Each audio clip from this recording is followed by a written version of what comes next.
안녕하세요. 결혼한 지 1년 된 30대 초반의 여성입니다. 저와 남편은 회사 계열사 모임에서 알게 된 사이입니다. 언젠가 업무상 필요할지도 모른다는 이유로 서로 연락처를 교환한 게 계기가 되어 좋은 오빠 동생으로 몇 년을 알고 지냈어요. 그러다 2년 전부터 본격적으로 사귀기 시작했고 작년 말에 부부의 연을 맺게 되었지요. 결혼할 때 양가 어른들에게 손 벌리지 않고 결혼했습니다. 솔직히 안 벌리려고 안 벌린 건 아니에요. 시댁에서 저를 탐탁치 않아 하셨어요. 별다른 이유가 있었던 건 아니고 저희 부모님이 분식집을 운영하시는 게 마음에 차지 않으신다더군요. 애들 코 묻은 돈 받는 장사하는 사돈이라니 어디 가서 말하기도 부끄럽다면서 저희 부모님을 노골적으로 무시하셨습니다. 그런 시부모님이 미워서 결혼 안 하려고도 했었는데 남편이 저 없으면 죽는다고 하도 매달려서 하게 된 결혼이었습니다. 친정부모님은 괜히 당신들 때문에 제가 미움을 받는다면서 얼마 정도 해가면 제가 예쁨을 받을 수 있을지 고민하셨고 그런 부모님의 모습을 보니 오기가 생기더라고요. 그래서 해주신다는 친정부모님을 만류하고 아무것도 안 해갔습니다. 시댁에서도 반대하는 결혼을 꾸역꾸역 한다면서 아무것도 안 해주셨고요. 남편은 당시 모아둔 돈이 5천 정도 있었는데 저보다 4살이 많았던 것을 감안하면 그다지 많이 모아둔 것은 아니었습니다.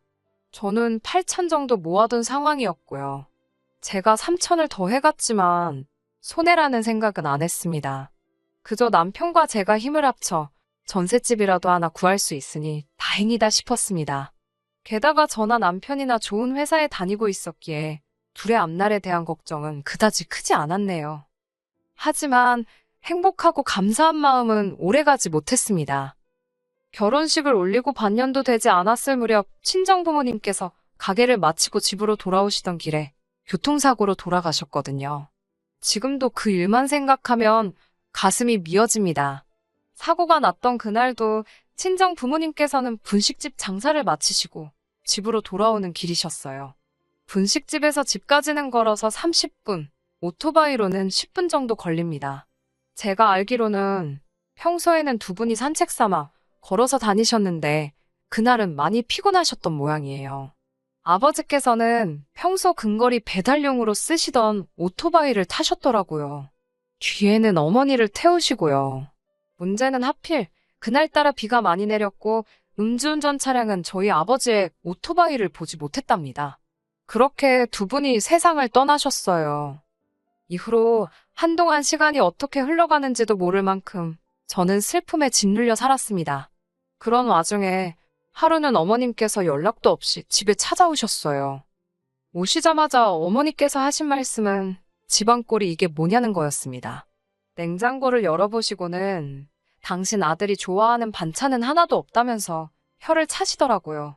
살아있을 때 잘해야지 죽고 나서 울면 누가 알아주냐입니다. 뿐만 아니라 저를 힐끗 보시더니 왜 이렇게 퍼졌냐면서 관리 좀 하라셨어요. 당신 아들이 하루 종일 일하고 집에 와서 기껏 돼지마냥 늘어져 있는 저를 봐야겠냐면서요. 어머님의 새치어로 아주 난도질을 당한 기분이었습니다. 제 속마음을 아시는지 모르시는지 집안 곳곳을 휘젓고 다니시며 잔소리를 퍼붓던 어머님께서는 마침내 소파에 앉으시더니 너네 부모가 네 앞으로 뭐 남겨준 건 없냐셨어요. 솔직히 부모님이 돌아가신 뒤 그 슬픔이 너무 커서 재산이라던가 그런 건 생각도 못하고 있었는데 어머님이 그런 질문을 하시니 정신이 번쩍 들더군요.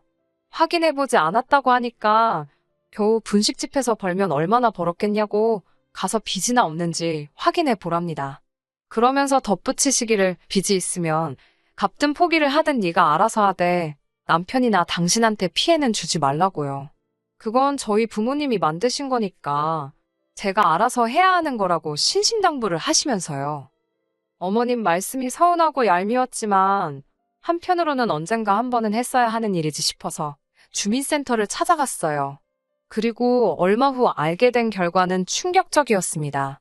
빚은 고사하고 오히려 부모님께선 제 앞으로 큰 재산을 남겨두셨더라고요. 가치가 15억에 달하는 3층짜리 건물이었지요. 대출도 얼마 남지 않아 있었고요. 사실 처음엔 비밀로 하려고 했습니다. 그런데 사람들 말이 어차피 결혼하면 재산세 낼 때 다 알게 된다더군요. 어쩔 수 없다 싶었어요. 그리고 솔직히 말하자면 유치하긴 했지만 한편으론 시부모님께 자랑하고 싶은 마음도 들더라고요. 조심스레 시부모님께 친정부모님이 제 앞으로 15억짜리 3층 건물을 남겨주셨다 하니 저더러 소설 쓰냐며 비웃으셨습니다. 하지만 제가 등기부등본을 보여드리자 어머님께선 한동안 말을 잇지 못하시더라고요. 솔직히 남편과 저 두 사람만 놓고 본다면 제가 절대 남편보다 못한 조건은 아닙니다. 학벌도 비슷했고 벌이도 비슷했으니까요. 그렇다고 시댁이 잘 사는 것도 아닙니다. 아버님은 20년 가까이 회사 생활을 하셨지만 소위 만년과장이셨어요. 그래서 다니셨던 회사 이름은 밝히셔도 직함은 절대로 말하지 않으십니다. 어머님은 평생을 전업주부로만 사셨고요. 두 분은 남편이 드리는 약간의 용돈과 연금 그리고 아파트를 담보로 받은 대출로 생활비를 융통하고 계셨습니다. 그나마 이 모든 사실도 결혼하고 나서 어머님이 말실수를 하시면서 알게 된 일들입니다. 결혼 전에는 아버님이 무슨 대기업 임원까지 할 뻔하셨다. 당신들은 재산이 많아서 그 재산으로 먹고 사신다. 거짓말을 어지간히도 치셨어요. 지금도 그 말 같지도 않은 허풍에 저희 부모님이 속상해하신 걸 생각하면 자다가도 눈이 번쩍 뜨일 지경입니다. 아무튼 결혼해서 살다 보니 별 볼 일도 없는 시댁이었고 그런 시댁 입장에서 하루아침에 며느리가 건물주라니 봉잡았다 싶었던 모양이에요. 떡 줄 사람은 생각도 안 하는데 별의별 소리를 다 하시더라고요.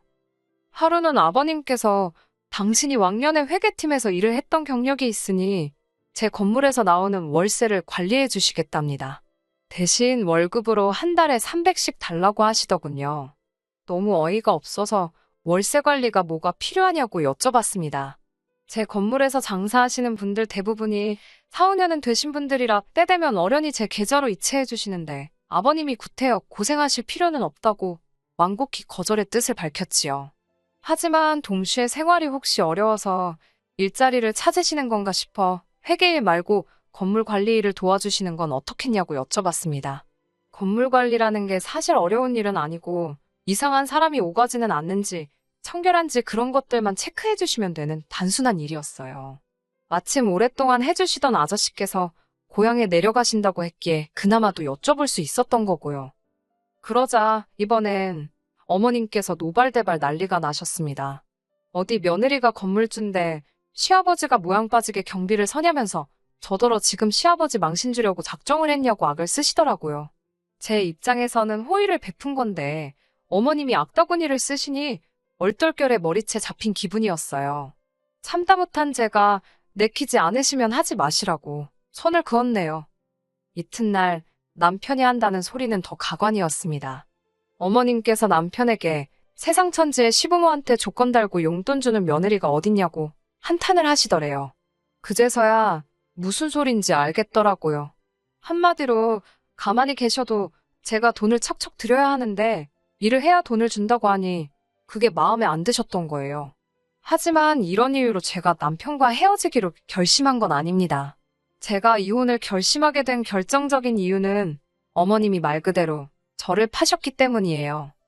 예전부터 궁금하긴 했지만 구태여 관심을 갖지 않았던 일들이 몇 가지 있는데 그중 하나가 바로 시부모님께서는 생활비를 도대체 어떻게 마련하시는 걸까였어요. 앞서 말씀드렸다시피 남편이 드리는 용돈과 연금 그리고 대출까지 받아쓰고 계신다고 듣기는 했지만 사실 아파트라고 해봤자 시세 5억짜리라 대출을 받으시면 얼마나 받겠나 싶었거든요. 하지만 얼마 전 있었던 일로 그 궁금증이 완벽하게 해소되었네요. 알고 보니 어머님께서는 당신 친구들부터 한 다리 건너 아는 지인들까지 많은 사람들로부터 돈을 빌려 쓰고 계셨습니다. 제가 이 일을 알게 된 건 어머님께 돈을 빌려주신 분들 중 한 분이 제가 일하는 회사에 찾아오셨기 때문이에요. 영문도 모른 채 손님이 찾는다는 연락에 1층으로 내려갔는데 그분께서 다짜고짜 네 CM이란 여자가 돈을 안 갚는다며 저더러 어떻게 할 거냐고 따지더군요.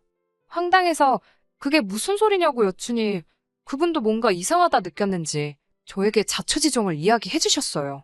어머님께선 툭하면 사람들에게 당신 며느리가 모 회사에서 일을 하고 건물도 있다는 소리를 하셨대요. 나아가 당신에게 무슨 일이라도 생기면 며느리가 다 책임져 줄 거라며 돈을 빌리곤 하셨답니다. 말 같지도 않은 이야기를 들으니 화가 치밀고 미쳐버릴 것 같더라고요. 저는 어머님께 이게 다 무슨 귀신 씨나락 가먹는 소리냐고 따지고 들었습니다. 일전에도 어머님께서 경우 없는 행동을 많이 하셨고 그때마다 속으로 삭히던 저였지만 이번만큼은 도저히 그냥 넘어갈 수가 없었거든요.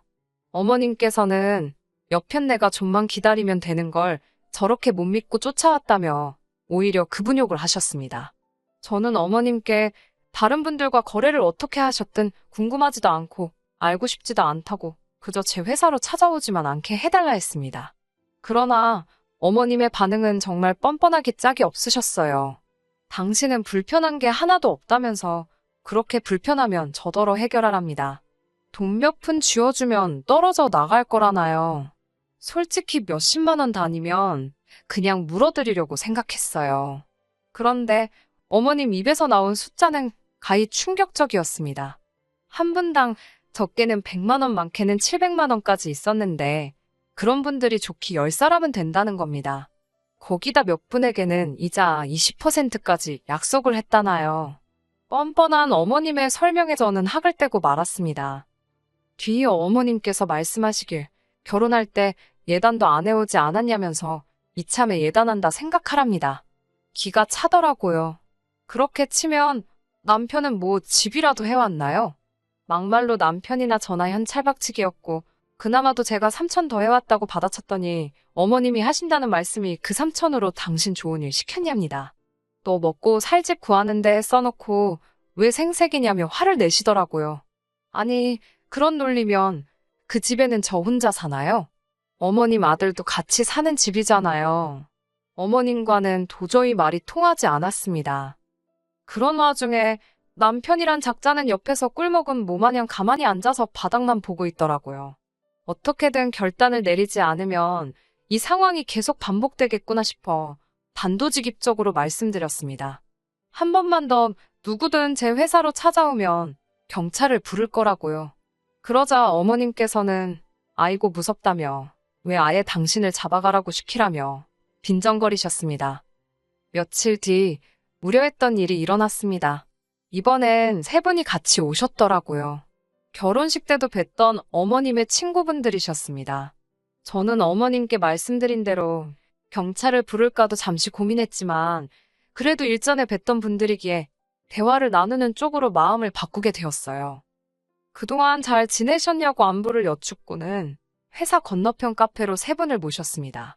그리고 차근차근 상황을 설명드렸어요. 솔직히 말하면 감정적인 부분이 섞이기도 했습니다. 어머님이 저희 부모님을 무시하면서 결혼을 반대했던 일과 저희 부모님이 돌아가시면서 저에게 유산으로 건물을 남겨주셨다는 이야기를 할 때는 저도 모르게 눈물을 보였거든요. 다행히도 어머님 친구분들 모두 제 이야기를 듣고는 이제 상황 파악이 되었다며 미안하다셨습니다. 그리고 며칠 뒤 어머님께서 아주 노발대발 화가 단단히 나셨더라고요. 도대체 그 여편네들한테 뭐라고 떠들었길래 자기한테 인생 그렇게 살지 말라면서 욕을 하냐입니다. 도대체 어떻게 인간들을 구워 삶았냐며 저에게 악다구니를 쓰시더라고요. 저는 그날 있었던 일을 가감없이 전해드렸습니다. 그러자 어머님께서는 며느리란 게 이제는지 시애미까지 개망신을 시킨다며 어찌 죽은 네 부모나 너나 체면이란 걸 생각할 줄 모르냐고 따지셨습니다. 그 와중에 돌아가신 부모님을 들먹이니 저도 눈이 돌아가더라고요. 제가 어머님께 방금 하신 말씀 당장 사과하시라고 했습니다. 이 상황에 저희 부모님 이야기가 왜 나오냐고요. 그러자 남편이 저더러 적당히 좀 하랍니다. 자기가 보기엔 그저 어머님이 서운해서 그러시는 건데 그것도 못 받아주냐면서 막말로 한 달에 월세만 1,000 가까이 들어오면서 돈독이 올랐냐입니다. 말 나온 김에 따져보자면서 그까지 돈 몇 푼 갚아줄 것도 아니면서 가만히나 있지. 굳이 자기 부모님 개망신을 시켜야 했냐면서 목에 핏대를 세우더라고요. 평소에 제가 당하고 있을 때는 진짜 한마디도 안 하던 인간이 지 엄마 일이라고 희번덕거리는 걸 보니 어이가 없더군요. 저도 더는 당하고만 있을 수가 없어서 어머님에게 미친 듯이 싸댔습니다. 그 싫어하던 며느리 주머니에서 몇 푼 뜯어갈래다 잘 안 되니까 겨우 한다는 게 욕지거리냐고요. 어디 가서 암만 그래 보시라고. 그래봤자 누구 하나 어머님 무서워하나. 저도 어머님 하나도 안 무섭다고 그랬습니다. 남편에게도 너도 그따위로 할 거면 내 옆에 있지 말고 니네 엄마한테 꺼지라고 했어요. 그러자 어머님께서는 너 말 잘했다며. 네가 먼저 우리 아들한테 이혼하자고 했으니까 그 건물 절반은 위자료로 내놔야 된답니다. 웃기지도 않아서 어머님 뉴스 안 보시냐고 물었습니다. 왜 끝까지 무식한 티를 내시냐며. 이건 제가 상속받은 재산이라 위자료랑은 아무 상관도 없다고요.